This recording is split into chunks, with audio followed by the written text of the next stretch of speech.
Continuando, então, estávamos falando sobre a entalpia de combustão e temos o exemplo 1, que é C2H5OH.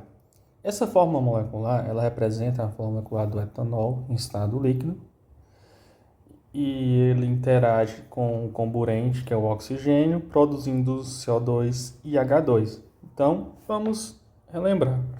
Eu disse no vídeo anterior que quando o combustível tiver em sua composição carbono e hidrogênio, os produtos formados serão CO2 e água.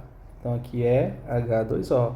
Tem um errinho aqui nessa reação química. Então aqui é H2O. Então, vamos analisar agora. Agora, como eu observei esse erro, então vamos analisar se a reação está balanceada corretamente. Então, eu tenho C2H5OH. Escrever de novo aqui, C2 reage com O2, formando CO2 mais água. Então veja bem, líquido, gasoso, gasoso, líquido. Então veja bem, a partir do combustível que eu sei que tem C, H e O, só pelo fato de existir carbono e hidrogênio, eu sei que os produtos serão água e CO2. E nesse caso, a questão está nos falando que é uma combustão o quê? Completa. Então, combustão completa. Por quê? Porque se fosse incompleta, não iria produzir CO2. Iria produzir a molécula de CO, monóxido de carbono. E além de dizer que é uma combustão completa, a questão nos diz ainda que o ΔH da combustão é igual a menos 1.368 kJ por mol. Então vamos lá. O que isso significa dizer? Que a cada 1 mol de etanol que é queimado, é liberado uma quantidade de calor no valor de 1.368 kJ. Mas antes de avançarmos, vamos balancear a nossa reação química. Então, desse lado eu tenho 2 carbonos, do outro eu tenho 1. Então, eu coloco um 2 aqui. Desse lado eu tenho 6 Hs e desse 2. Então, eu coloco um 3 e tenho agora a quantidade de Hs balanceada. E agora vamos para a quantidade de Os. Do lado direito eu tenho 4, 7. E do lado esquerdo eu tenho 3 por enquanto. Então, se eu colocar um 3 aqui, eu vou ficar 3 vezes 2, 6, com 1 que eu já tinha aqui, 7. Está balanceado. Então, os nossos coeficientes estequiométricos são 1, 3, 2, 3. Então, 1 mol de etanol, ao reagir com 3 mols de O2, forma 2 mols de CO2, mais 3 mols de água e ainda libera 1.368 kJ por mol. Ou seja, cada mol queimado libera 1.368 kJ. Se queimou 2, multiplica essa quantidade de energia por 2 e assim vai. Então, isso é a entalpia de combustão. Agora a gente tem aqui o exemplo de entalpia de dissolução. Então, veja bem, dissolução significa o quê? Que você tem um sólido e esse sólido se mistura a um solvente que muitas vezes é a água, que é considerado o solvente universal, mas poderia ser um solvente orgânico. E aqui tem a definição de entalpia de dissolução, que é a seguinte: é a energia relacionada à dissolução de 1 mol de substância em água. E tem um exemplo abaixo, que é de um sal, KNO3, em estado sólido, interage com a água em estado líquido, formando o KNO3 aquoso, e mais embaixo o ΔH da dissolução, mais 8,5 quilocalorias-mols.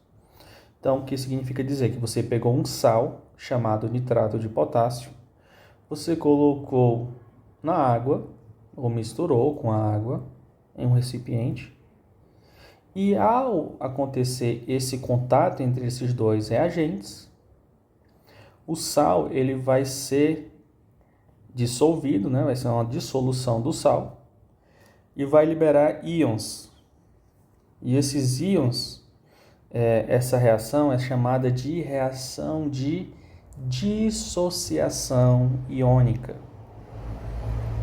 E para que isso aconteça, é necessário que ele absorva calor, como observado aqui, ó, por esse sinal mais aqui.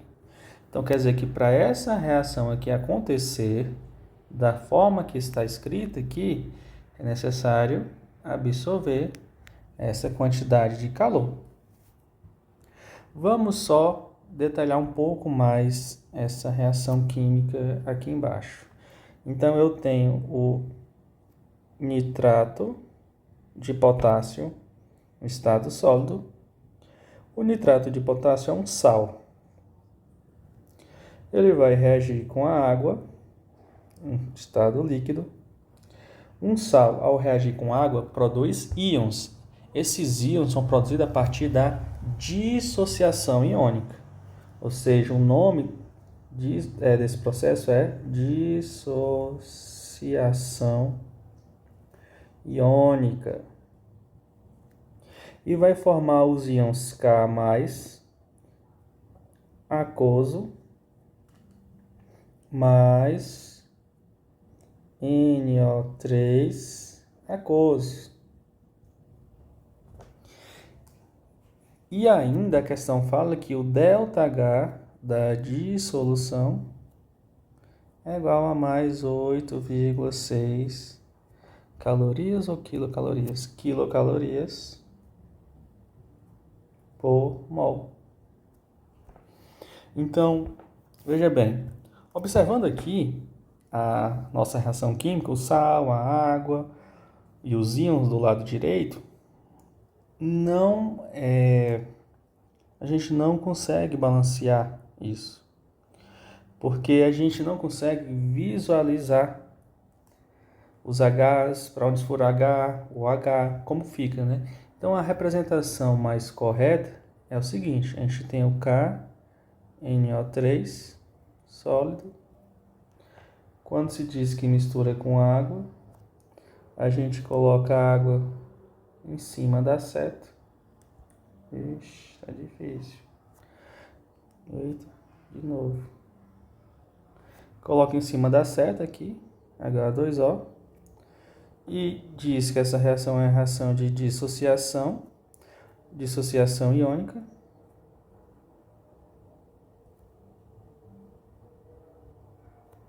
E que forma os íons, né,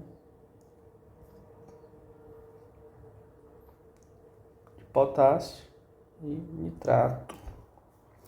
E que é necessário absorver calor para essa reação acontecer. Tranquilo o conceito, não? Então vamos para o próximo. Entalpia de neutralização. Então, olha só, a gente tem que entender o significado dos nomes. Quando a gente entende o significado dos nomes, tudo começa a fluir naturalmente. Então, o que significa dizer neutralização? É quando eu tenho uma reação, que eu tenho um ácido, e ele reage com uma base, e ao reagirem formam sal e água.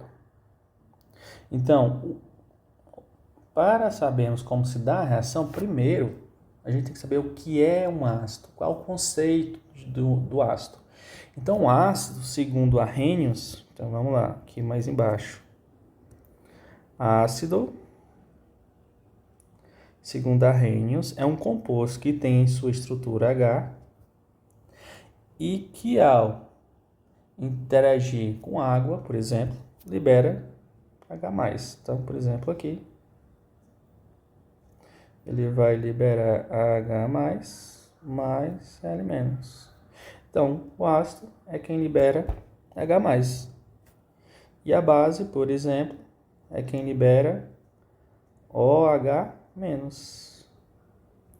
Então, eu tenho Na+, mais OH-. Então, a base. Então, a definição de ácido e base, né? Diante disso, eu tenho uma situação específica. E quando eu tiver um ácido mais uma base reagindo? Então, a gente chama essa reação de neutralização, que é neutralizar a acidez ou a basicidade de um sistema, por exemplo. Então, olha só, a gente sabe que esse se junta com esse e forma o nosso sal. E esse H se junta com a hidroxila e forma a nossa água. Por isso que falamos que ácido mais base forma sal mais água. E para essa reação acontecer, existe uma variação de entalpia entre os produtos e os reagentes. E essa variação de entalpia é chamada de entalpia de neutralização. Deixa eu ver se o professor deu algum exemplo. Então, aqui embaixo, ó, ele explicou o que é reação de neutralização, que é um ácido mais base formando sal e água. Deu o exemplo do ácido clorídrico, aquoso mais hidróxido de sódio aquoso, formando NaCl e água, ou seja, cloreto de sódio e água. Então, esse aqui é o nosso sal, cloreto de sódio e água. Então, a reação de neutralização normalmente acontece isso. E aqui diz ainda que o ΔH de neutralização é menos 57,2 kJ por mol. Ou seja, na reação de neutralização do ácido clorídrico, ou seja, o HCl aquoso mais o NaOH aquoso, forma NaCl mais água e ainda libera 57, né? E ainda libera 57,2 kJ. Então, essa é a forma que o aluno tem que interpretar, né? Que deve interpretar. A partir do momento que o aluno consegue visualizar, entender e compreende as informações dessa forma, o enunciado de uma questão fica mais fácil. É mais fácil eliminar um item numa questão fechada, ou até mesmo facilita na forma de explicar uma afirmativa que uma questão faz em uma prova aberta. Então, são os cuidados em entender o sentido que significa a palavra neutralização, combustão, quais são os casos. Nesse caso aqui, ó, de reação de neutralização, é importante que o aluno volte lá no assunto do primeiro ano, chamado funções inorgânicas. E lá tem as funções ácido, base, sais, óxidos, peróxidos, carbetos. E é nesse momento que a gente aprende o nome dos ácidos, das bases, formas moleculares. A gente aprende as reações de neutralização, parcial, total. E conseguimos montar a reação química. Saber quem é o sal, ou a partir do sal saber quem é o ácido, quem é a base. Então, o assunto abordado aqui foi uma mistura de funções inorgânicas e termoquímica.